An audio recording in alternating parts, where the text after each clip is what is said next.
Salam sejahtera, terima kasih karena bersama dengan saya di Nazilin Unity Channel. Akhirnya ada seseorang yang mengaku dalang kepada tindakan mengajak Barisan Nasional keluar Kerajaan Perpaduan. Akhirnya, ini yang kita temui daripada berita Sinar Harian. Saya bukan dalang tapi hero, kata Shahidan Kassim. Wow, tiba-tiba pula dia mengaku hero dan bukan dalang. Tidak mengaku dalang tapi dia hero. Apa ceritanya? Ahli Parlimen Arau, Datuk Seri Shahidan Kassim menegaskan, beliau tidak perlu dilabel sebagai dalang, sebaliknya sebagai hero yang berjuang mengajak Barisan Nasional BN menyertai Perikatan Nasional PN untuk membentuk kerajaan persekutuan yang baru. Ngamlah, sesuailah, Shahidan Kassim ini dibuang daripada Barisan Nasional dan menyertai Perikatan Nasional. Sekarang sudah dibuang daripada Barisan Nasional, sudah berada dalam Perikatan Nasional, mengajak pula, menghasut pula Barisan Nasional keluar lagi daripada kerajaan. Sampai bilalah cerita keluar kerajaan ini tidak henti-henti. Shahidan Kassim pula kata dia bukan dalang tapi hero. Siapa yang mengangkat dia jadi hero pun tak tahu. Dia angkatlah diri sendiri. Masuk bakul angkat sendiri. Dianggap dalang tapi menganggap pula dirinya sebagai hero. Apa pula pendapat kamu semua? Shahidan Kassim ini boleh dianggap sebagai hero kah? Dalang. Bagi netizen yang sudah muak dengan perbuatan menghancurkan kerajaan, menumbangkan kerajaan, merosakkan kerajaan di tengah-tengah penggal dengan langkah-langkah tebuk atap, netizen-netizen ini menganggap bukan saja dalang. Shahidan Kassim, kalaulah dia betul-betul dalangnya, bukan saja dianggap dalang, tapi juga dianggap sebagai seorang yang mengkhianati mandat rakyat, pengkhianat kepada kemakmuran negara. Mereka kata Shahidan tidak boleh dianggap sebagai hero kalau betul-betul dia ialah dalang yang mengajak Barisan Nasional menyertai Perikatan Nasional membentuk kerajaan persekutuan. Lebih malang lagi ialah kalaulah Zahid Hamidi mengikut telunjuk untuk membentuk kerajaan baru bersama Perikatan Nasional, nak tanyalah apa yang Barisan Nasional dapat. Selain Barisan Nasional ditawarkan menjadi Perdana Menteri, Zahid Hamidi menjadi Perdana Menteri, apalagi yang boleh diperoleh oleh Barisan Nasional? Barisan Nasional perlu berfikir panjang, bukan hanya untuk dapat jawatan kuasa politik semata-mata, hanya kuasa nak jadi Perdana Menteri semata-mata. Mereka harus berfikir jauh lebih besar daripada itu, yaitu sejauh mana boleh bertahannya Barisan Nasional UMNO kalau bersama dengan Perikatan Nasional. Berapa lama mereka boleh survive bersama dengan Perikatan Nasional. Mereka sudah ada pengalaman. Jangan lupa, mereka sudah ada pengalaman. Barisan Nasional sudah berpengalaman bersama dengan Perikatan Nasional dalam kerajaan sebelum ini. Tetapi apa yang terjadi?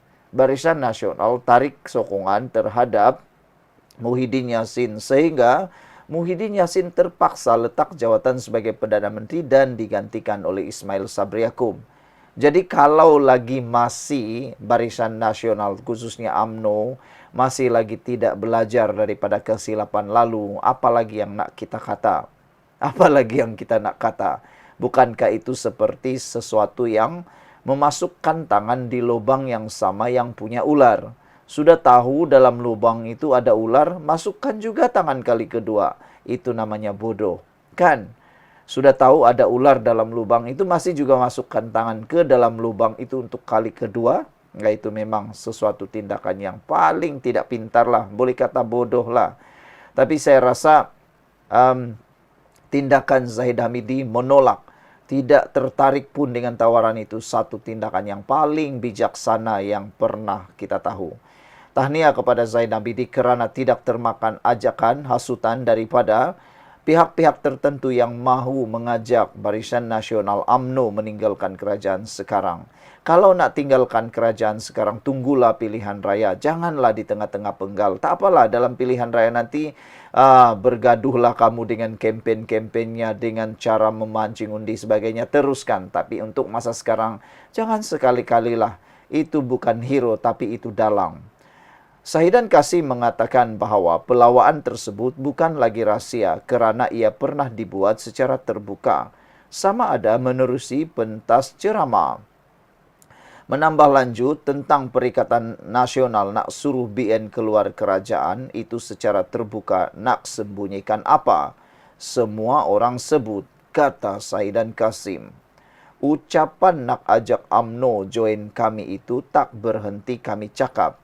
Tak terhenti kami cakap atas semangat Bumi Putra Melayu dan Islam kita bersatu, katanya lagi.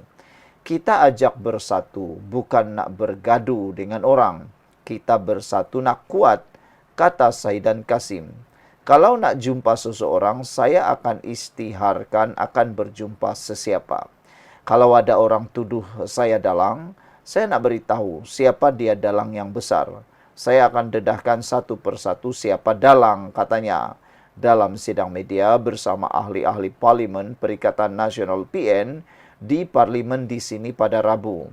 Beliau berkata demikian menjawab mengenai desas-desus mengatakan dirinya merupakan salah seorang yang menjadi dalang susulan pendedahan dibuat oleh Presiden UMNO Datuk Seri Ahmad Zahid Hamidi mengenai perkara tersebut. Ditanya adakah wujud pertemuan antara beliau dengan bersama Ahmad Zahid Hamidi secara bersemuka, Shahidan bagaimanapun menafikannya. Jumpa di mana?